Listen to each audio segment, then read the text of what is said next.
A bit of show news before we get to today's episode. Football Today is now on Patreon. What does that mean? That means that you can support the show financially and get some extra content that wasn't available to you before. Some of these new features include access to full unedited interviews with all of our guests, which is really cool. That means that if we do a 35-minute interview with Daniel Story, that means you'll get to hear the full 35-minute interview, not the 20-minute interview that you might get in the episode. You'll also get access to one weekly bonus episode where John and I analyze one of the episodes from that week in greater detail. So we'll take you kind of behind the scenes and talk about how we made it, but also we'll talk about maybe some of the points that we didn't really get to address in the episode. And we'll also have some fun fan participation features where you can interact with us and interact with our guests. So check out all of that on patreon.com, where it'll be in more detail. And lastly, we're really grateful for any financial support you can give us. This show is done independently, and it takes a lot of time to produce, from editing the interviews to sourcing the music and the clips and tying it all together. So if you feel like the show has some value to you, please support it, and we'll continue to make you great content. And if you don't want to, that's totally fine. We'll still continue to put out these episodes for free for your pleasure.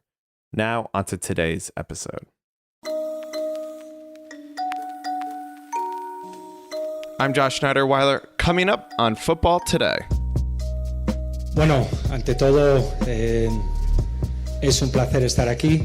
El calor que hemos sentido desde el momento de llegada ha sido impresionante.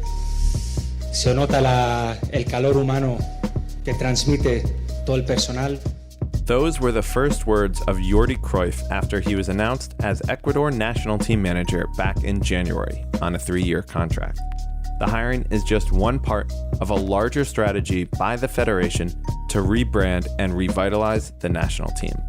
Today, we examine the Jordi Cruyff signing and ask, can he lead Ecuador back to the World Cup?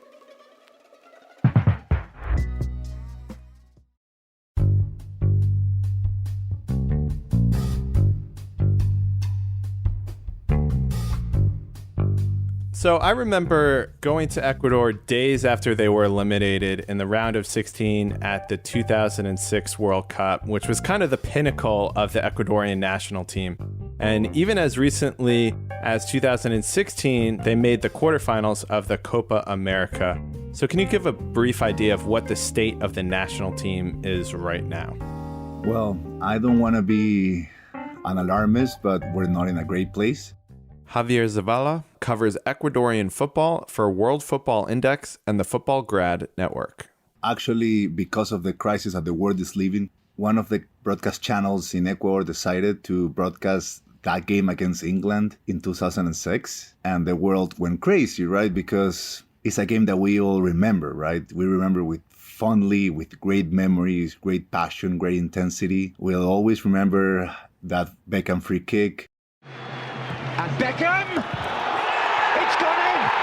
It's gone in! England are in front! Relief! David Beckham! 14 minutes into the second half in Stuttgart. England take the lead in the knockout stage of the World Cup.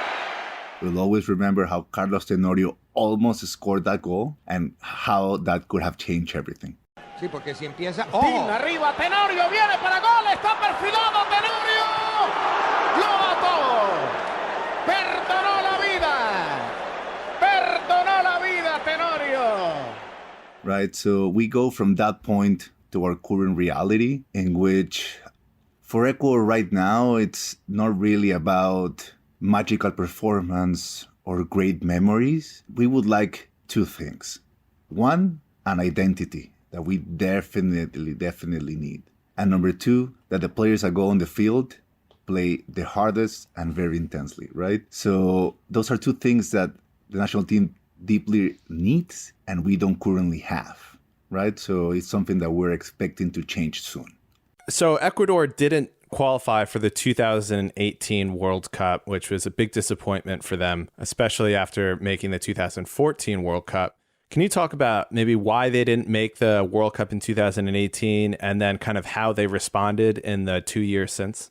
So The interesting thing about the qualifiers in 2018 is that Ecuador won the first 4 games, right? Which left us top of the table by the 4th match. And we're still the only team that has won the first 4 games and still did not qualify to the World Cup. So in 2018, the qualifiers, we had Gustavo Quinteros as our head coach, which is our last real process or project that we have in the national team, right? Because in the previous 15 to 20 years, Ecuador has played the same system, the same strategy, and the same type of players. We played a flat 4-4-2, we used the wings, we crossed into the box. It was very rudimentary. So Quinteros kind of tried to change that. And he implemented a 4-2-3-1 that played through the middle. And the great form of several players that were key to that formation was a paramount component of why Ecuador was playing so well. We had players like Miller Bolaños, Pedro Quiñones, Antonio Valencia, Cristian Novoa that made that system unstoppable, and the team played fantastic. However, as the qualifiers were advancing, those players stopped playing for their current teams and they started to move to different teams. So Miller Bolaños went to Mexico and so on. So that form started to dip, right? Started to fade, right? And some players started to show their age, like Pedro Quiñones, for example, Cristian Novoa, and so on. So slowly, that system started to be harder and harder to play. And by the end of the qualifiers, we were back to our regular 4-4-2 and the process kind of like stopped. And that's why at the end, once we lost our chance to qualify, Gustavo Quinteros left the team and Felipe Caicedo left the team, and kind of things happened after that.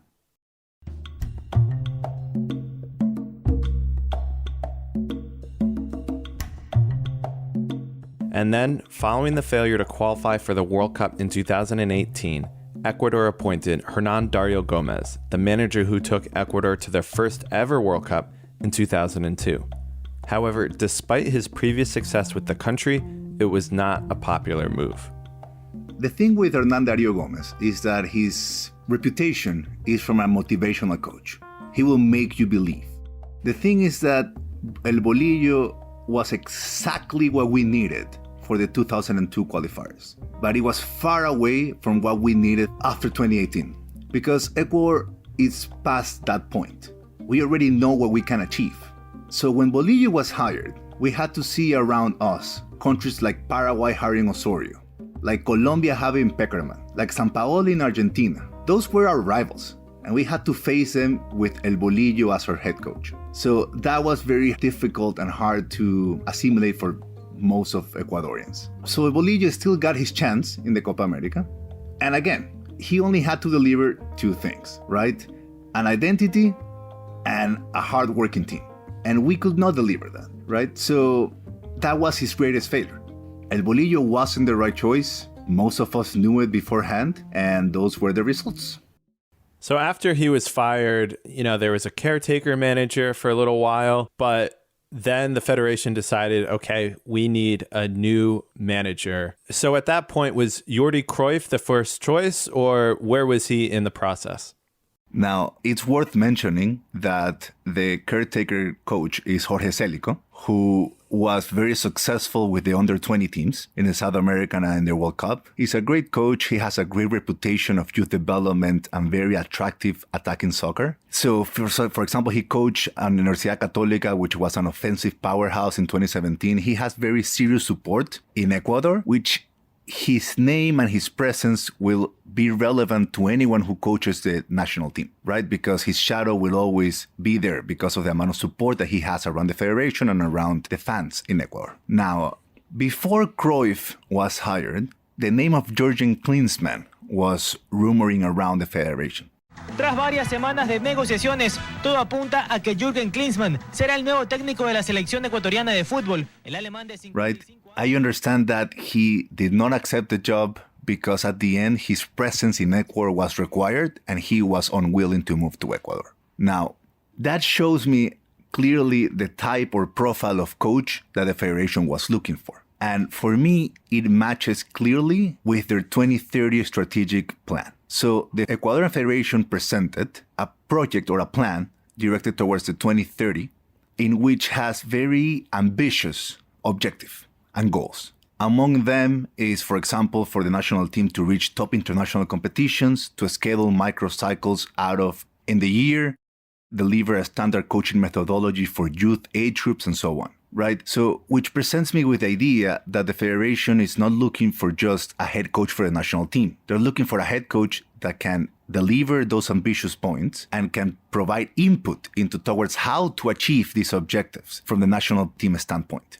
So that's why that profile of a sporting director / head coach makes sense to me. However, that will bring consequence in different points of the national team development. So that's something that we will have to watch closely. So does that tie into how the Football Federation also changed their logo, which they did earlier this year to a lot of fanfare?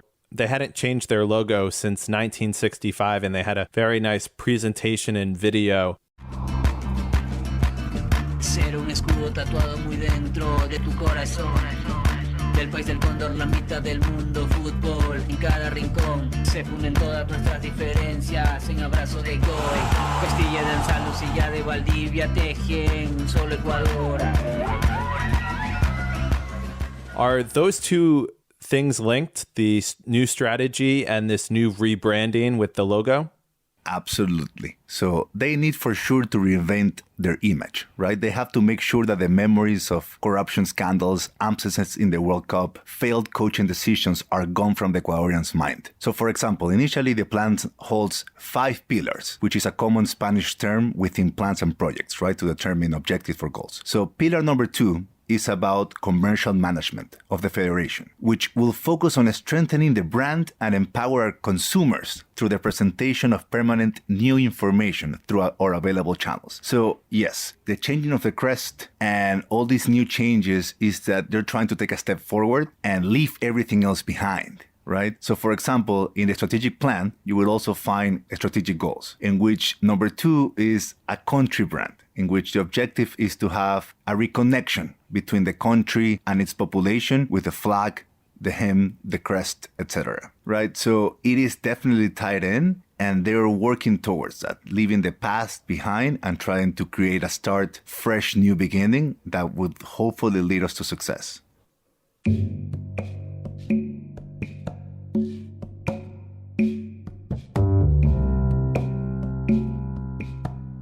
Most people listening will know Jordi as the son of legendary player Johan Cruyff and as a player for Barcelona and Manchester United. Luis Figo, Jordi waiting in the middle. Jelly's the defender. Figo's cross. Oh, what a goal! Just what his dad wanted. Can you give us a brief background on what he's been up to since his career as a player finished? Well, and that's the most interesting part of this conversation, is Jordi Cruyff's background. Why? Because he had had success in most of his experience post-playing. So he has been a very successful sporting director in Cyprus and in Israel, right? He coached briefly in Israel as well, his own team, and then he fired himself to hire the new coach after being undefeated for 9 games. So at least that shows that he's willing to take objective decisions for the long-term benefit of the team, right? And in China, he took a club which is, I hope that I don't butcher this name, but the Dandai Lifan, close to relegation, and they brought it to the mid of the table. They ended up 10th, if I'm not mistaken, last year. So that was considered a success given the context, right? So he has been successful as a sporting director, which in Israel, he had success with the Maccabi Tel Aviv in the Europa League, coaching in China. The problem is that it's a very short experience, especially coaching. So it's very difficult not to say that this is a huge risk. Right? Like, you might like his profile, you might like what he brings, you might like that he shows as a very knowledgeable and smart professional, but his coaching experience is not there, right? So it's very hard to support this decision when you really don't know any major coaching background or achievements that he's had. So he's been more hired for his experience as a sporting director and less so as a manager. I agree 100% with that. I think, like I said previously, that his sporting director background is what makes him so attractive to the federation, because they plan to use him to execute or achieve some of their strategic goals that they have in their 2030 strategic plan. So what do you think he might do once he gets the opportunity to get on the field with these players? So he has already been involved with small acts towards the team. So, for example, he has spoken highly of Jorge Celico, which again is a very smart move and is important for his image. He, for example, was also in Spain watching some friendly games that one of the top teams in Ecuador, Emelec, played. Also very good for him to be seen, scouting players. And just recently, he agreed to the federation request of have his salary reduced, right? It's something that he needed to do in this crisis. Now, in his presentation as the head coach, he outlined how surprised he was to notice the potential athleticism and dynamism the players have, which could either be himself following a stereotype, or he's going to focus on the pace and power that the average Ecuadorian player has. By following his words, we can understand that his priority will be to mix the upcoming young and talented generation that we definitely have with some of the more experienced and talented players that the current national team has. Now, he also contributes to the Spanish newspaper El País, so I've been reading most of his articles to try to get a sense of what we can expect out of him in the national team. So back in November, he wrote a very interesting article about the unfair treatment that the young stars face, right? So he emphasized that the uncontrolled expectations and pressure from the media are an obstacle in the development of the young starlets and eliminates the patience that the fans and coaches can have for said players. This vision makes me think that we will be following a transition time, trying to include our younger generation into the national team.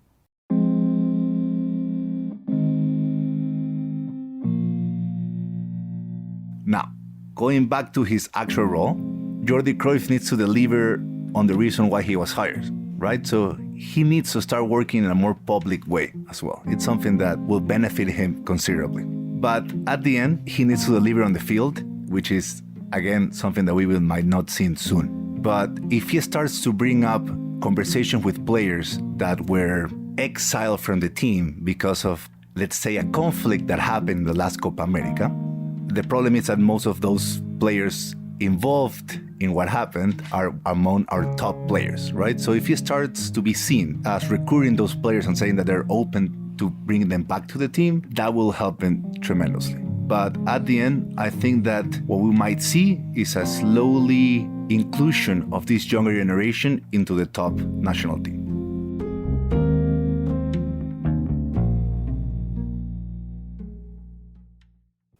Well, in your last answer, you just kind of referenced Felipe Caicedo, who plays as a forward for Lazio and is widely considered Ecuador's best player. Do you think that he will be able to bring him back into the fold? And can you also kind of describe why he's not in the fold to begin with?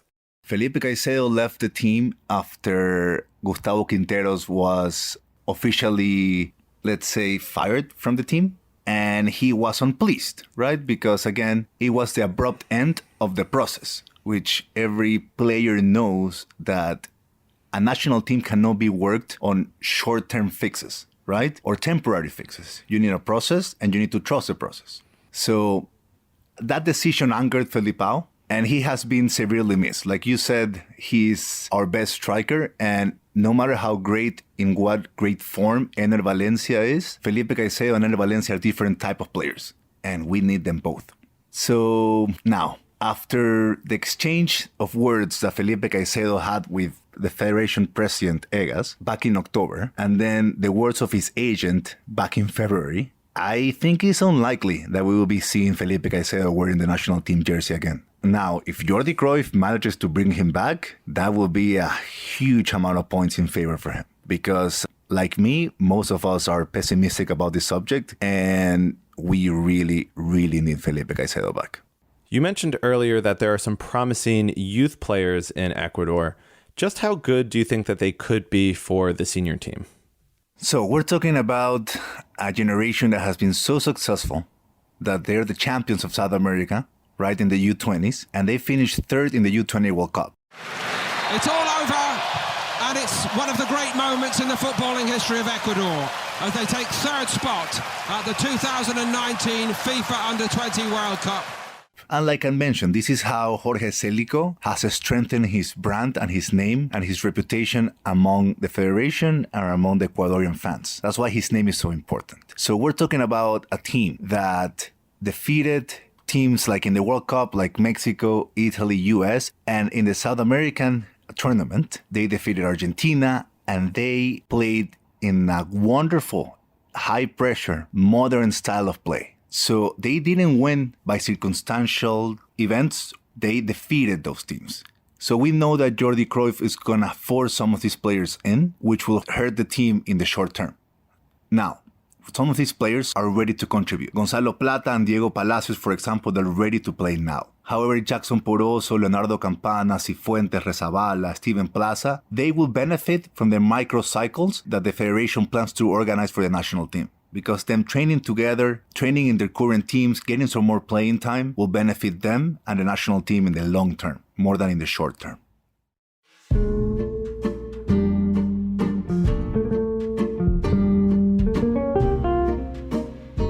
Obviously, Jordi Cruyff is the son of Johan Cruyff, and he grew up playing at Barcelona. Do we anticipate him playing more possession-style-based football, or do we see him going into Ecuador's national identity of that counter-attacking wing play?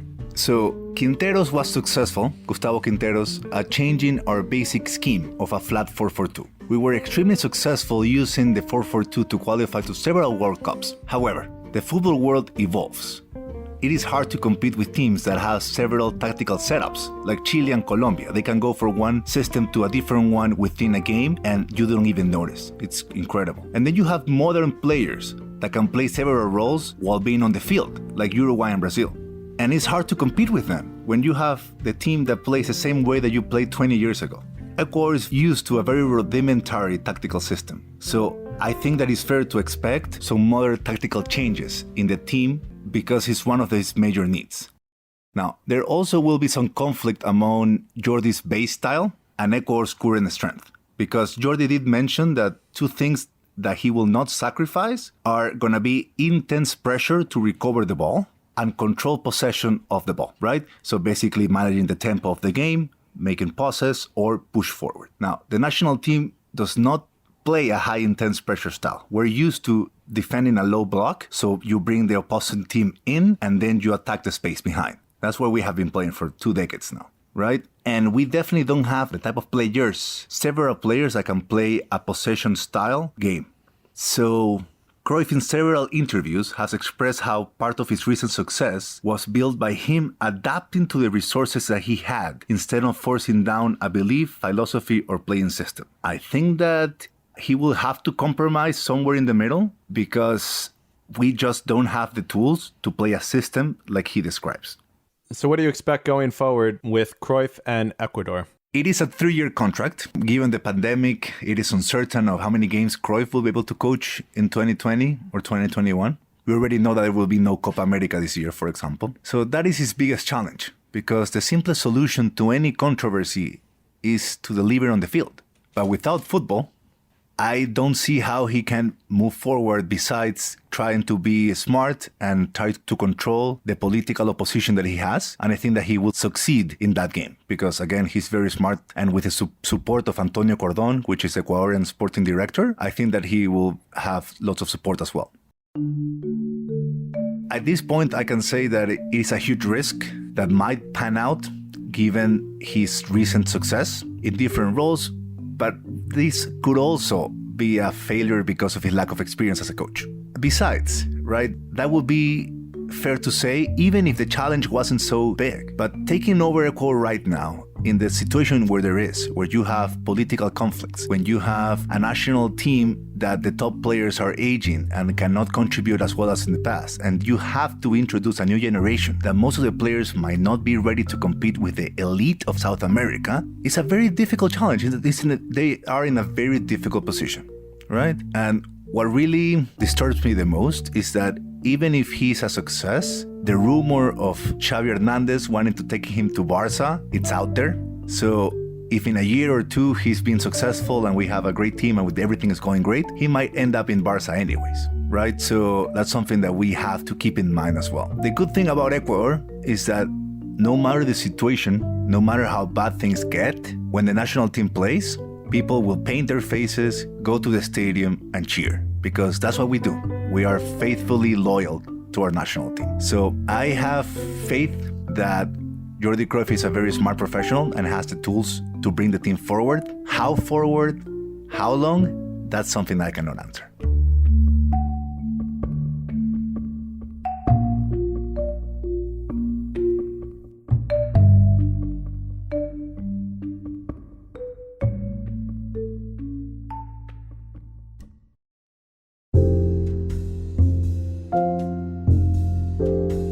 Xavier Zavala is a youth development football coach and writes about Ecuadorian football for World Football Index and the Futbolgrad Network. This episode was produced by Hugo Chambray and John McKenzie. I'm Josh Schneider-Weiler, and thanks for listening. And if you enjoyed the show, please rate and review us on iTunes and share it with a friend.